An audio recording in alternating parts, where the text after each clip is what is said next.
کون لوگ ہیں جن کا جسم قبر میں سلامت رہے گا؟ حضرت محمد صلی اللہ علیہ وسلم نے ارشاد فرمایا کہ وہ 10 لوگ جن کے جسم قبر میں سلامت رہیں گے وہ یہ ہیں۔ نمبر 1، بسم اللہ الرحمن الرحیم۔ یہ زندگی جسے ہم نے بہت سنجیدگی سے پکڑ رکھا ہے، دراصل ایک لمحاتی سفر ہے، ایک ایسی راہ جس پر چلتے ہوئے انسان کو یہ وہم رہتا ہے کہ ابھی بہت وقت باقی ہے، ابھی بہت خواب پورے کرنے ہیں، ابھی بہت باتیں کرنی ہیں، مگر حقیقت یہ ہے کہ وقت انسان کے ساتھ نہیں چلتا، وقت انسان کو چھوڑ کر آگے بڑھ جاتا ہے۔ ہم روز سورج کو طلوع ہوتے دیکھتے ہیں، مگر یہ نہیں سوچتے کہ ہماری زندگی کا سورج کس دن غروب ہوگا۔ ہم جنازے سے دیکھتے ہیں مگر خود کو اس میں نہیں دیکھتے۔ ہم قبروں کے پاس سے گزرتے ہیں مگر یہ نہیں سوچتے کہ ایک دن یہی زمین ہمیں بھی پکارے گی۔ انسان دنیا میں آتے ہی رونا شروع کر دیتا ہے اور جاتے وقت سب کو رلا جاتا ہے۔ درمیان کے چند سالوں کو وہ زندگی کہہ دیتا ہے، حالانکہ یہ صرف مہلت ہوتی ہے، ایک آزمائش، ایک وفا، ایک سانسوں کی گنتی۔ یہاں ہر چیز فانی ہے، رشتے بھی، چہرے بھی، آوازیں بھی۔ وہ ہاتھ جنہیں ہم نے مضبوط سمجھا تھا ایک دن ڈھیلے پڑ جاتے ہیں، وہ آنکھیں جو خوابوں سے بھری تھی ایک دن بند ہو جاتی ہیں، اور وہ دل جو دنیا کی محبت میں دھڑکتا تھا اچانک خاموش ہو جاتا ہے۔ یہی وہ لمحہ ہے جہاں انسان پہلی بار سچائی سے روبرو ہوتا ہے۔ جب موت آتی ہے تو نہ وہ اجازت مانگتی ہے نہ خبر دیتی ہے، بس آتی ہے اور لے جاتی ہے۔ قرآن کہتا ہے ہر جان کو موت کا ذائقہ چکھنا ہے۔ ذائقہ یعنی ایسا احساس جس سے کوئی نہیں بچ سکتا، امیر ہو یا غریب، طاقتور ہو یا کمزور، سب ایک ہی ذائقہ چکھتے ہیں، مگر سب کا انجام ایک جیسا نہیں ہوتا۔ موت کے بعد ایک دروازہ کھلتا ہے جسے قبر کہتے ہیں۔ قبر جس کا نام سنتے ہی دل گھبرا جاتا ہے، وہ جگہ ہے جہاں انسان اکیلا ہوتا ہے، نہ ماں ساتھ ہو جاتی ہے، نہ باپ، نہ اولاد، نہ دوست، وہاں صرف انسان اور اس کے اعمال ہوتے ہیں۔ یہی وہ مقام ہے جہاں دنیا کی حقیقت کھلتی ہے، جہاں زندگی کا ہر لمحہ سوال بن کر سامنے آتا ہے۔ وہاں پہلی رات سب سے زیادہ سخت ہوتی ہے، وہ رات جس میں نہ دن ہوتا ہے، نہ روشنی، نہ آواز، نہ سہارا۔ وہ رات جس کے بارے میں کہا گیا ہے کہ اگر انسان اسے دیکھ لے تو دنیا کی محبت دل سے نکل جائے۔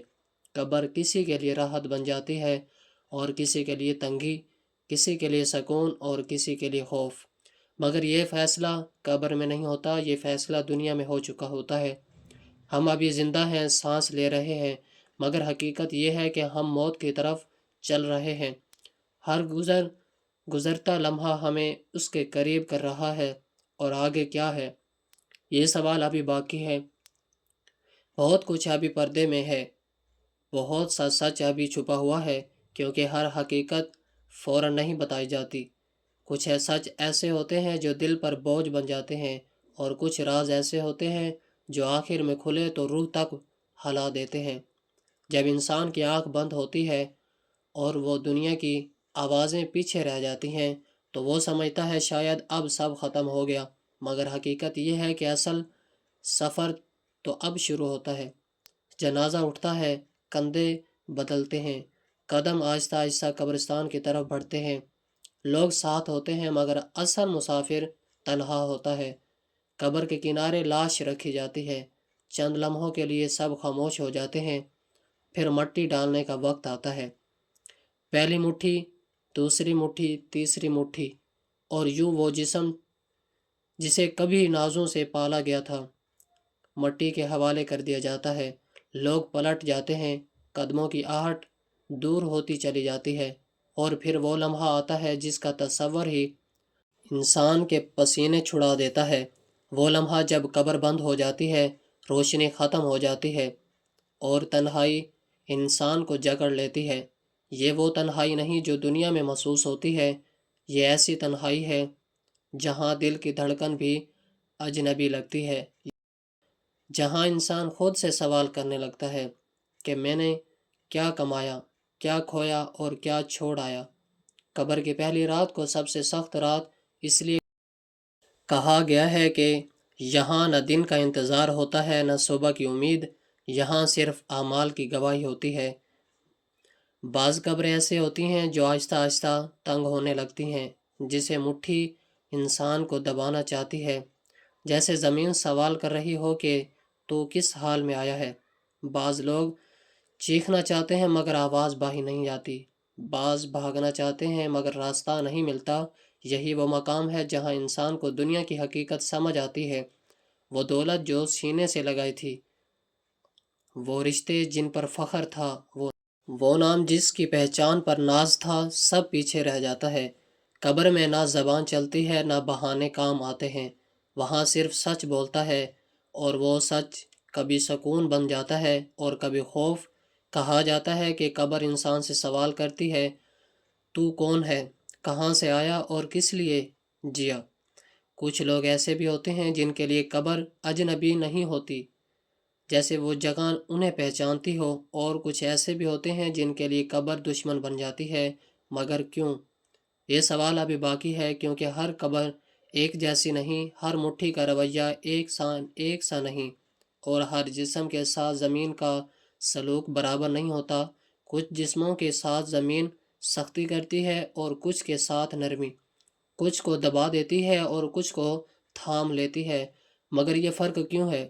یہ راز ابھی بند ہے، ابھی اس پردے کو اٹھانا باقی ہے، کیونکہ کچھ حقائق ایسے ہوتے ہیں جو ایک دم نہیں بتائی جاتی، انہیں دل پر آہستہ آہستہ اتارا جاتا ہے تاکہ انسان سن بھی سکے اور سنبھل بھی سکے۔ جب قبر کی خاموشی گہری ہو جاتی ہے اور وہ وقت جیسے ٹھہر سا جاتا ہے، تو انسان کو یوں محسوس ہوتا ہے جیسے ہر سانس حساب بن گئی ہو۔ یہی وہ مقام ہے جہاں نہ زبان کی روانی کام آتی ہے نہ دنیا کی دلیلیں، یہاں سوال آواز سے نہیں بلکہ رب سے کیے جاتے ہیں۔ سوال ایسے ہوتے ہیں جو دل کے اندر تک اتر جاتے ہیں۔ انسان چاہتا ہے کہ زبان ساتھ دے، مگر زبان وہی بولتی ہے جو دل نے سیکھا ہوتا ہے، جو زندگی میں مانا ہوتا ہے، جو یقین بنایا ہوتا ہے۔ یہاں عمل ایک شکل اختیار کر لیتے ہیں، نمازیں، آنسو، سجدے، ظلم، دھوکہ، تکبر، سب انسان کے سامنے آ کھڑے ہوتے ہیں۔ کوئی عمل روشنی بن جاتا ہے اور کوئی بوجھ، کوئی ساتھ دینے آتا ہے اور کوئی منہ موڑ لیتا ہے۔ قبر میں انسان پہلی بار یہ محسوس کرتا ہے کہ دنیا میں کیا گیا کوئی لمحہ ضائع نہیں ہوا، ہر لفظ لکھا گیا، ہر نیت محفوظ رہی۔ وہ گناہ جو اکیلے میں کیے گئے تھے وہ بھی سامنے آ جاتے ہیں، اور وہ نیکیاں جو کسی نے نہیں دیکھی تھی وہ بھی بول اٹھتی ہیں۔ یہاں انسان کو اپنی باتوں کی آواز سنائی دیتی ہے، کبھی وہ آواز تسلی دیتی ہے اور کبھی ملامت کرتی ہے۔ بعض لوگوں کے لیے قبر کا وقت سکون کا پیغام بن جاتا ہے، جیسے انہیں کہا جا رہا ہو کہ گھبرا مت، تو اکیلا نہیں ہے۔ اور بعض کے لیے یہی لمحہ خوف کی شکل اختیار کر لیتا ہے، جیسے ہر طرف سوال ہی سوال ہو، مگر ابھی بھی ایک بات واضح نہیں ہوتی، ابھی بھی انسان پوری حقیقت نہیں جان پاتا، کیونکہ یہاں انجام کا دروازہ مکمل طور پر نہیں کھلتا۔ یہاں صرف اشارے ملتے ہیں، احساس دیے جاتے ہیں، دل کو ڈھونڈا جاتا ہے تاکہ انسان جان لے کہ اصل فیصلہ کہاں ہوگا۔ مگر اس سب کے بیچ ایک اور حیرت چھپی ہوئی ہے، ایک ایسا فرق جو سب کو نصیب نہیں۔ کچھ لوگ ایسے بھی ہوتے ہیں جن کے لیے یہ مرحلہ مختلف ہو جاتا ہے، جن کے ساتھ معاملات بدل جاتے ہیں، جن کے لیے قبر کی فضا دہ نہیں رہتی جو عام انسان کے لیے ہوتی ہے۔ مگر وہ کون ہیں اور کیوں ان کے ساتھ یہ فرق کیا جاتا ہے؟ یہ سوال ابھی باقی ہے، ابھی اس کا جواب نہیں دیا جائے گا، کیونکہ یہ راز اس سفر کا سب سے بھاری راز ہے، اور بھاری راز ہمیشہ آخر میں کھلتے ہیں اور کھلے جاتے ہیں۔ قبر میں ایک وقت ایسا آتا ہے جب انسان یہ محسوس کرتا ہے کہ اب اس کا واسطہ صرف تنہائی سے نہیں بلکہ مٹی سے ہے، وہی مٹی جس پر وہ کبھی چلتا تھا، جیسے وہ کبھی رونتا تھا، آج وہی مٹی اس کے اوپر ہے، نیچے ہے، ارد گرد ہے۔ انسان کا جسم جو دنیا میں مضبوط تھا، جوان تھا، متحرک تھا، اب خاموش پڑا ہے، نہ آنکھ چمکتی ہے، نہ ہاتھ ہلتا ہے، اور یہی وہ لمحہ ہے جہاں زمین اپنا کام شروع کرتی ہے۔ عام قانون یہی ہے کہ جسم آہستہ آہستہ مٹھی میں بدلنے لگتا ہے، وقت گزرتا ہے، نشانات مٹتے ہیں، پہچان ختم ہوتی ہے، گویا انسان دنیا میں آیا ہی نہ تھا۔ مگر یہی قانون ہر ایک پر ایک سا لاگو نہیں ہوتا۔ یہی وہ بات ہے جو چونکاتی ہے، جو سوچ میں ڈال دیتی ہے کہ کیا واقعی سب کے ساتھ ایک ہی سلوک ہوتا ہے؟ کیا ہر جسم مٹی کا حصہ بن جاتا ہے، یا کچھ جسم ایسے بھی ہیں جن کے ساتھ زمین کا برتاؤ بدل جاتا ہے؟ تاریخ اور اہل علم کی باتوں میں اور اہل ایمان کے تجربات میں ایسے اشارے ملتے ہیں کہ کچھ قبریں عام قبروں سے جیسی نہیں ہوتی، کچھ جسم وقت کے باوجود سلامت رہتے ہیں، کچھ کے ساتھ مٹی سختی نہیں کرتی۔ جیسے یہاں تیرا قانون وہ نہیں جو اوروں پر ہے، مگر یہ کوئی عام بات نہیں، نہ یہ سب کو حاصل ہے، نہ یہ دعویٰ ہر کسی کے لیے ہے۔ یہ فرق کسی نام، کسی خاندان یا کسی دنیاوی مقام کی وجہ سے نہیں ہوتا۔ یہ فرق وہاں سے آتا ہے جہاں نیتیں تولی جاتی ہیں، جہاں زندگی کا رخ دیکھا جاتا ہے، یہاں یہ پرکھا جاتا ہے کہ انسان کس کے لیے جیتا تھا۔ مگر یہاں بھی مکمل جواب نہیں ملتا، بس چند نشانیاں ملتی ہیں، چند جھلکیاں، جیسے کسی بند دروازے کے نیچے سے روشنی کی لکیر نظر آ جائے۔ انسان سمجھ آتا ہے کہ پیچھے کچھ ہے، مگر ابھی دروازہ نہیں کھلا۔ یہی کیفیت یہاں ہے۔ ہم فرق محسوس تو کر رہے ہیں مگر نام نہیں جانتے۔ ہم انجام کا دروازہ تو لگا رہے ہیں مگر فیصلہ نہیں سن رہے، کیونکہ ابھی ایک مرحلہ باقی ہے، ابھی وہ بات کہنی باقی ہے جس سے سب جڑ جائے گا، اور وہ بات اتنی بھاری ہے کہ اسے کہنے سے پہلے دلوں کو تیار کرنا ضروری ہے۔ اس لیے ابھی خاموشی بہتر ہے۔ ابھی سوال کو زندہ رہنے دو، کیونکہ جو سوال کے ساتھ سفر کرتا ہے وہ جواب ملنے پر بدل جاتا ہے۔ قبر کی خاموشی میں مٹی کے بوجھ تلے وقت کے گزرتے کے ساتھ ایک حقیقت واضح ہو جاتی ہے کہ زمین اندھی نہیں، مٹی بے خبر نہیں، یہ سب کچھ حکم کے تحت ہے، جیسے اللہ چاہتا ہے وہی ہوتا ہے۔ یہی وجہ ہے کہ جہاں اکثر انسانوں کے جسم وقت کے ساتھ مٹی میں بدل جاتے ہیں، وہاں کچھ ایسے بھی ہوتے ہیں جن کے ساتھ زمین کا رویہ بدل جاتا ہے۔ اب وہ راز کھلتا ہے جسے آغاز سے چھپایا گیا تھا۔ نبی اکرم صلی اللہ علیہ وسلم نے واضح سے الفاظ میں فرمایا کہ اللہ تعالیٰ نے زمین پر حرام کر دیا ہے کہ وہ انبیاء علیہ السلام کے جسموں کو کھائے، یعنی تمام انبیاء علیہ السلام کے اسم مبارک قبروں میں سلامت رہتے ہیں، نہ گلتے ہیں، نہ مٹتے ہیں، نہ ان پر مٹی کا عام قانون نافذ ہوتا ہے۔ یہی وہ خاص مقام ہے جو صرف انبیاء کو عطا کیا گیا۔ اس کے بعد شہداء ہیں جن کے بارے میں قرآن کہتا ہے کہ وہ مردہ نہیں بلکہ زندہ ہیں، اور تاریخ میں ایسے واقعات ملتے ہیں کہ شہداء کے جسم برسوں بعد بھی تر و تازہ پائے گئے۔ یہ اللہ کا خاص فضل ہے، کوئی عمومی قاعدہ نہیں۔ پھر بعض نیک اور صالح بندوں کے بارے میں بھی آثار ملتے ہیں کہ اللہ تعالیٰ ان کے جسموں کی حفاظت فرماتا ہے۔ مگر یہاں ایک بات بہت ضروری ہے، قطعی، یقینی اور حدیث صحیح سے ثابت وعدہ صرف انبیاء علیہ السلام کے لیے ہے، باقی سب اللہ کی مشیت اور فضل کے تحت ہے۔ یہ راز اس لیے آخر میں کھولا گیا تاکہ انسان یہ سمجھے کہ اصل کامیابی جسم کے سلامت رہنے میں نہیں بلکہ اللہ کی رضا میں ہے، کیونکہ اگر ایمان سلامت ہو، اعمال درست ہوں، نیت خالص ہو، تو قبر مٹی کی ہو یا نہ ہو راحت بن جاتی ہے، اور اگر زندگی اللہ سے دور گزری ہو تو جسم سلامت بھی ہو جائے تب بھی نجات نہیں۔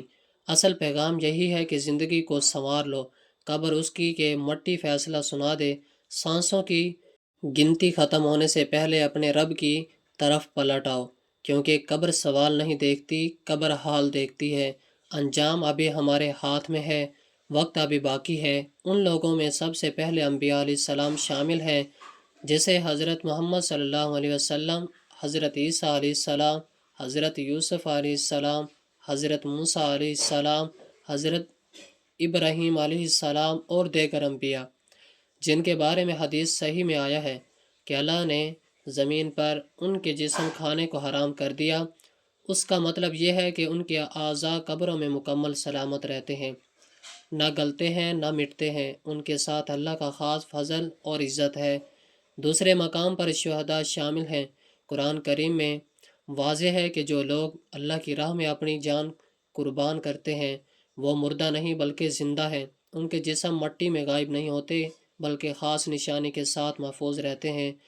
بعض صحابہ کرام جیسے حضرت حمزہ رضی اللہ تعالیٰ عنہ، حضرت جعفری طیار رضی اللہ تعالیٰ عنہ وغیرہ کی قبریں اور تاریخ میں آثار ملتے ہیں کہ ان کے جسم کئی برس بعد بھی محفوظ پائے گئے۔ پھر بعض اولیاء اور نیک بندے بھی شامل ہیں جو اللہ کی محبت اور تقوی میں دنیا سے رخصت ہوئے، جیسے بعض قرآنی علماء اور صوفیاء کے بارے میں آثار ملتے ہیں کہ ان کے جسم قبر میں وقت کے باوجود محفوظ رہے۔ یہ سب اللہ تبارک و تعالیٰ کے خاص فضل اور رحمت سے ہوتا ہے، اور اصل سبق یہی ہے کہ جسم کی حفاظت کا انحصار دنیاوی طاقت یا مقام پر نہیں بلکہ ایمان، اخلاص، نیک اعمال اور اللہ کی رضا پر ہے۔ یہی لوگ ہیں جن کے ساتھ زمین کا رویہ بدل جاتا ہے اور قبر میں ان کے جسم سلامت رہتے ہیں۔ یہی معلومات ہمیں یہ سبق دیتی ہے کہ زندگی میں تقوی، ایمان، نیک اعمال اور اللہ کی محبت کے بغیر قبر کا کوئی راز محفوظ نہیں رہ سکتا، اور یہ راز آخرت کے لیے ایک عظیم سبق ہے جو دلوں میں خوف اور امید دونوں پیدا کرتا ہے۔ ناظرین، آج ہم نے دیکھا کہ موت ایک حقیقت ہے، قبر کا حال ایک حقیقت ہے، اور بعض لوگوں کے ساتھ اللہ کا خاص فضل ہے کہ ان کے جسم قبر میں سلامت رہتے ہیں، مگر اصل سبق یہ ہے کہ قبر میں جسم کی حفاظت سے بڑھ کر ایمان، نیک اعمال، تقوی اور اللہ کی رضا کی حفاظت ضروری ہے۔ ہمیں چاہیے کہ ہم اپنی زندگی میں ہر لمحے اللہ کے خوف اور محبت کو یاد رکھیں، نیک اعمال کریں، گناہوں سے بچیں، اپنی زبان اور دل کو صاف رکھیں، کیونکہ یہی چیزیں ہماری قبر کو راحت اور سکون کا باغ بناتی ہیں، اور یہی چیزیں ہمیں نبی اکرم صلی اللہ علیہ وسلم کی شفاعت تک پہنچا سکتے ہیں۔ اے اللہ، ہمیں زندگی میں ایمان کی مضبوطی عطا فرما، ہمیں دنیا کی فانی چیزوں میں مبتلا نہ ہونے دے، ہماری موت ایمان پر نصیب فرما، ہماری قبر جنت کے باغوں میں سے ایک باغ بنا دے، ہمارے والدین مرحومین اور ہم سب پر رحمت فرما، ہمارے اعمال کو قبول فرما اور ہمیں اپنے فضل اور رحمت سے نیک لوگوں میں شامل فرما، آمین یا رب العالمین۔ ناظرین، آج کا سبق یہی ہے کہ ہر سانس کو قدر سے جیو، ہر لمحے کو اللہ کی رضا میں گزارو اور قبر کے لیے تیار رہو، کیونکہ یہی وہ راز ہے جو زندگی میں عمل کرنے سے ہی سامنے آتا ہے۔ ناظرین، کمنٹ باکس میں اللہ تبارک و تعالیٰ کے 99 ناموں میں سے ایک نام ضرور ٹائپ کریں۔